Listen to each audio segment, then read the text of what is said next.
Hello and welcome to Dice and Demons. I'm Emma, and in this video we are going to be talking about mental health and how mental health issues can actually be improved by our wargaming hobby.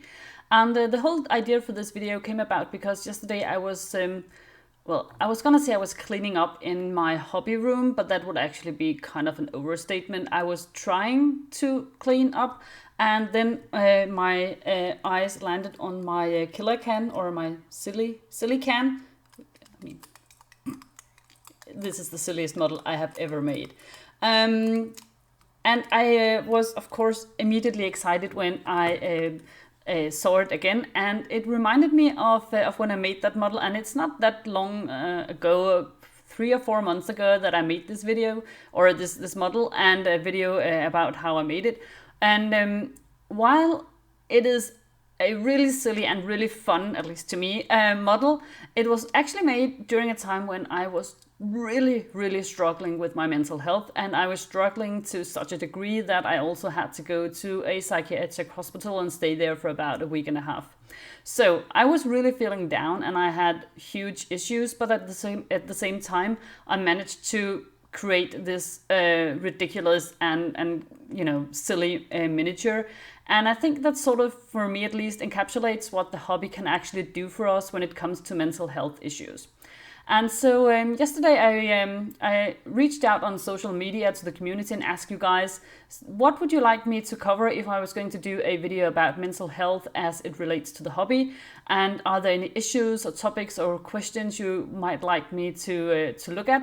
And I had a bunch of really amazing and awesome, and I think honestly also touching and brave responses. And so I've decided that I can't cover it all in just one video. So I'm going to be making 3 videos. This video that you're watching right now is going to be the first one, and in this I'm going to talk about sort of the positive effects that the hobby can have for your mental health. And the second video I'm going to make will sort of touch on how to get actually started with doing hobby stuff, even if you're feeling really low or you have trouble sort of getting started, actually getting some paint on a brush and getting that paint onto a model. So sort of hobby motivation. And the last video I'm going to be making, at least I think it's going to be the last, unless someone comes up with even more great things we should talk about, then I'll definitely be up for doing that as well. But so far the last idea for a video is going to be, how can we make sure the hobby community is as sort of inclusive and accommodating as it can possibly be? Because I also had a lot of people saying like they were anxious to go out to like a hobby store or a tournament or something like that. And so I wanted to see if we could come up with ways to improve that and make that a little bit easier for people. So I have 3 video ideas, and the first one is the one you're watching right now, which is about how does the hobby improve your mental health. So for me, as I said, I have been dealing on and off with mental health issues, I think, most of my life.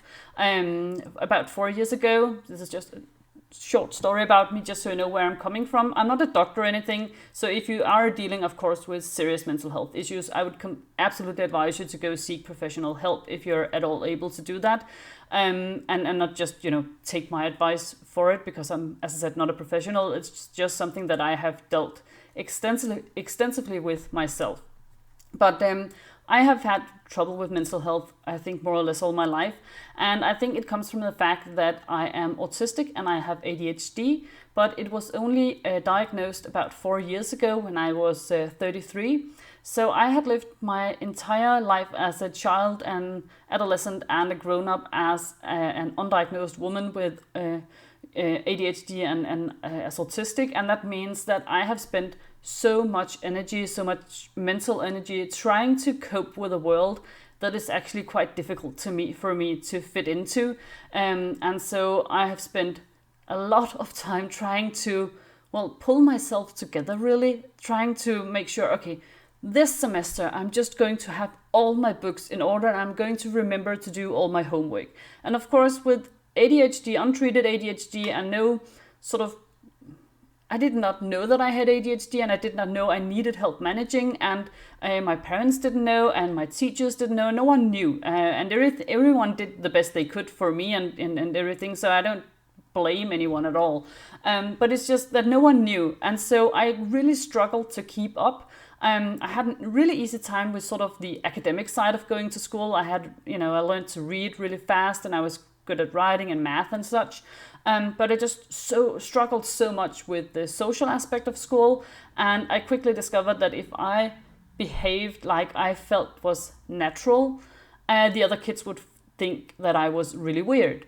And so I learned to mask my real sense of self and just tried really hard to fit in. And you can do that for a long period of time, but it is not very healthy, and it will often lead to like feelings of depressions, feeling of not being good enough, feeling of being really not knowing who you are.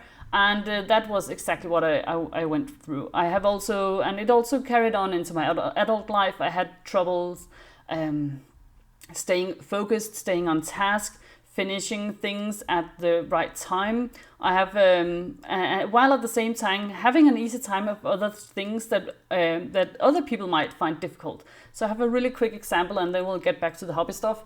When I was at university, I was trying to finish my master's thesis, and that was actually not a big deal. I wrote the entire master's thesis well within the time frame I had to do it. And then 1 month before I had to turn it in, I had to write to a secretary at the university, and I had to tell her what the title of the thesis was. And as I said, I had written the entire thing, so I definitely knew what the title was, right? But I could not bring myself to write that email because I thought the university webpage was really difficult to navigate. And once I found the right place, I noticed that there were 4 different secretaries, and I did not know which one of them I had to write, and so I couldn't do it. I just couldn't do it, and in the end I didn't do it, and that meant that I was going to fail my master's degree because I couldn't write an email. I then had to write a whole big excuse letter and get sort of an exemption, and I was eventually allowed to turn in my thesis, and I graduated and everything was fine. But it's just sort of, things like that is immensely stressful, and I felt so ashamed. I mean, if you can write an entire master's thesis, like 75 pages of academic stuff, and you can't bring yourself to write a single tiny email, what does that say about you as a person? I felt so lazy, I felt so ashamed, I felt so stupid, I felt so, just disorganized and stupid, really. And so that has been the case for me. And so that means I have highs and lows, and I often suffer from quite severe burnout. And from time to time, I have also had to stay at psychiatric hospitals as well. So I know what mental health issues are like, and they can just really, really bring you down. That's for sure. But that is when the wargaming hobby comes in, and I think it has so many positive effects for people who are struggling. And I think it's whether you're struggling with like stuff like depression or stress or anxiety, perhaps OCD. I'm not as familiar with stuff like that, but I can imagine that it could also be helpful with that. All sorts of things where you're feeling like your everyday life can perhaps feel overwhelming to you, and you need a place that is sort of uniquely your own, where you can just sit and relax and do and be creative. And I think that is where the wargaming hobby really shines. At least for me, I really enjoy just the feeling of sitting down and painting stuff. And I have also tried, drawing and painting like ordinary paintings on a canvas or whatever. And I can also do that. I'm not like a great artist, but I can draw something, and you can see what I meant to draw, right? But it's not nearly as relaxing to me, and I think it has something to do with the fact that you have to come up with everything from scratch. I mean, when you're starting a painting on a canvas, you're starting out just with a white canvas, right? There is nothing there. There is nothing to help you get started.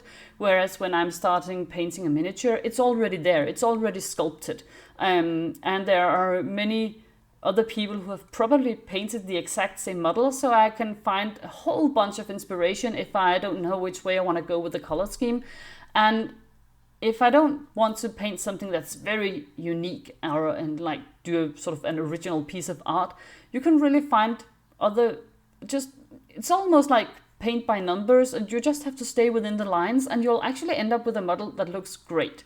Even if it's just like this surface is blue and this surface is red and just, one color and no shades, no highlights, it still looks way better than just a gray piece of plastic. So you can sort of accomplish something without having to, you don't have to start from scratch, while at the same time you are actually making something. And that I think the whole aspect of making something is also one of the things that is very helpful with the wargaming hobby. When I'm feeling really low, I can have trouble actually getting started painting, and then I often spend my time playing video games. And I like playing video games, and I don't think there's anything wrong with playing video games and enjoying that and having that as a hobby too, because I do myself. But I also know if I spend an entire day playing video games, I usually don't feel that much happier when the day is done. I don't feel like I have really accomplished anything. I don't feel I have anything sort of to show for my day. Whereas when I have spent the entire day painting, I feel like, you know what, it made a difference. I have spent 5 hours painting, and now you can see a difference. Before, this model was just gray and white, and now it is red and turquoise, for instance. Something has been changed in a good way because you were there and you spent the time. And I think just that sort of tiny positive impact that you feel like your time has had can actually make a huge difference to the way your mental health feels.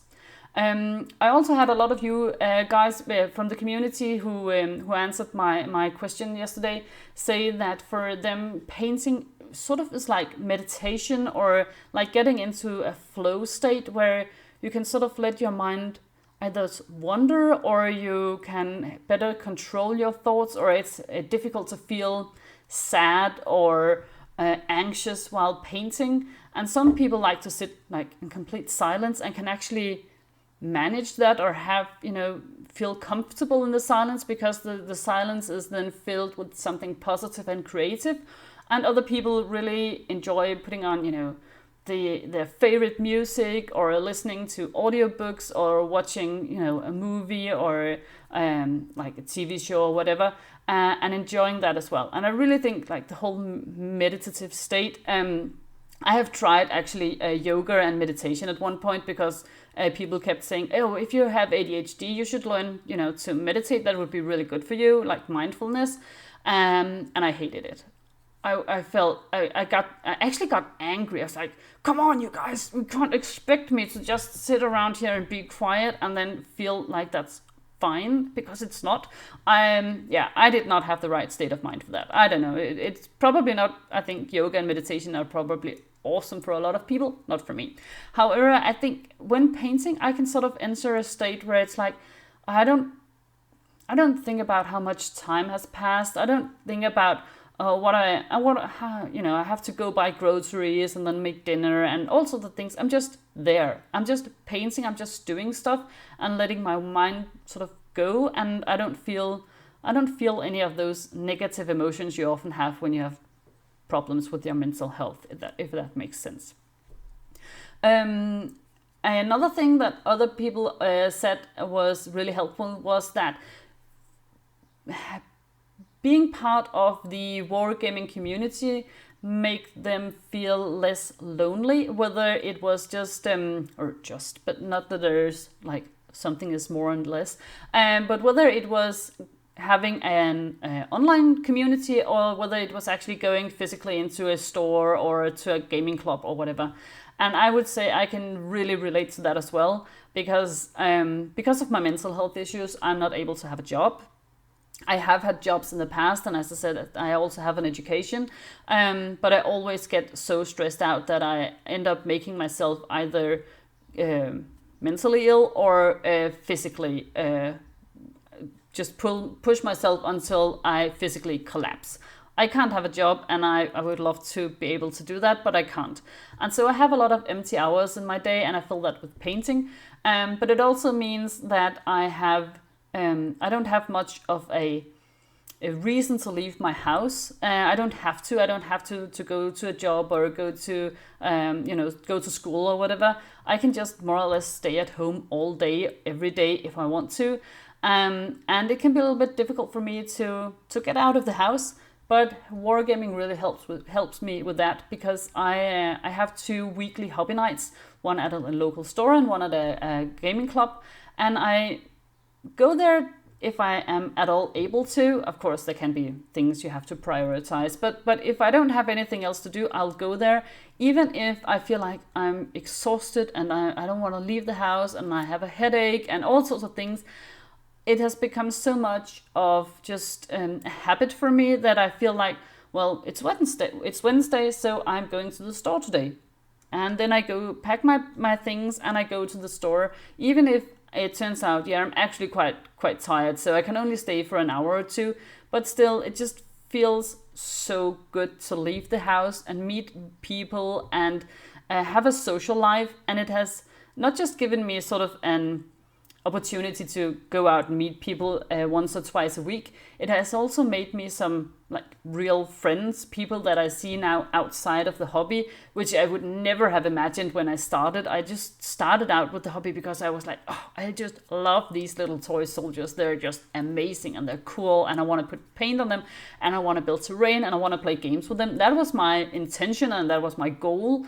And so making like really good close friends was, that's a huge bonus, but it was a bonus. It wasn't something I set out to do. But I know a lot of other people, and I could also see in the comments you wrote me yesterday, that a lot of people have the exact same experience, that being part of this hobby has actually made you real friends, whether they're online or in real life or a combination of both. And I think that is just awesome. I have had other hobbies in my life, as I said, like painting on a canvas and stuff. And that hobby, while it is a great and amazing for some, has never made me feel this included in a community before. And I don't know why, if it's something to do with the fact that you have painted something on a canvas and you can either hang it on a wall or you can store it somewhere, but you don't really do it you're not painting that to use in a social setting with other people, right? And I think that's really where the wargaming hobby shines as well.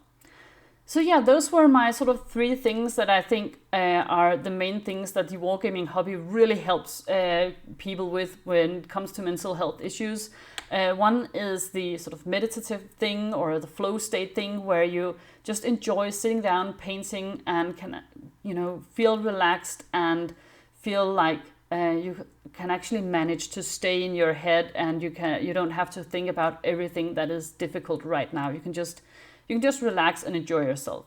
And the second is sort of the sense of accomplishment, actually putting paint on a model, seeing that your time has mattered, that your creativity has made a difference to something in like the real world. And the third is the sense of community and social life. So those were the 3 big things that both are important to me, sort of as an individual, and that I could also see were important to a lot of other people in the community as well.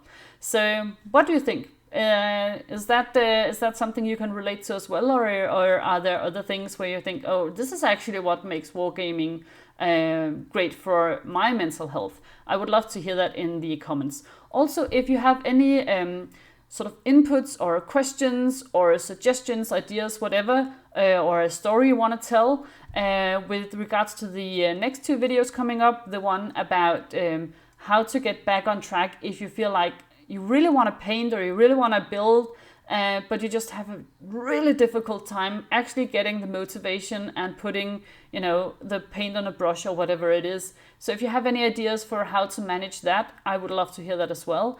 And of course, also, if you have similar ideas or suggestions for the 3rd video about how to make it easier for people to actually participate in the hobby community and how we can make it more accessible, and I think both online and in real life. So any ideas and suggestions are really massively appreciated. So before I leave, I would just like to say a huge thank you to my Patreon supporters. You guys are the best, and I really, really appreciate that you want to support this channel. I definitely appreciate it. So thank you so much for that. If you have any comments, suggestions, thoughts, or ideas, I would love it if you would leave them in the comment section below. And remember to be kind, and remember to be kind both to yourself and others, especially when we are talking about a topic that might be quite difficult or sensitive to some people. So thank you for that as well. And yeah, thank you for watching, and I'll see you next time. Bye.